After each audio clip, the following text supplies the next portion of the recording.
Akalar, mana sizlarga kartada tushuntirib bera qolaman. Mana biz hozir Gretsiyadamiz, sohil suvni bo'yidamiz. Mana Igumenitsiya degan joydamiz. Ham etik shaklidagi kartani ko'ryapsiz. Bu Italiya bo'ladi.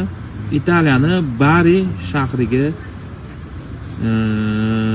qo'ni topamiz deymiz, qo'namiz deymizmi, kemada o'tamiz. Mana kemani chizig'i ham bor, o'tib turgan yerida. Bir sutka yuradi. Hozir kechasi mana kechasi tayyorgarchilik ko'ryapmiz. Bir soatlarda xudo xolasa yo'lga chiqamiz. Shu bilan xudo xolasa ertalab yetib boramiz.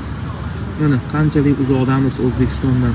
Qora dengiz, Kaspiy dengiz va mana O'zbekiston. Ikkita dengizda aylanib o'tganmiz. Hozir O'rta Yer dengizidamiz. Rimga o'tganimizdan keyin tepada Milan, Shveysariya, shu bilan ketdi Belgiya, Fransiya.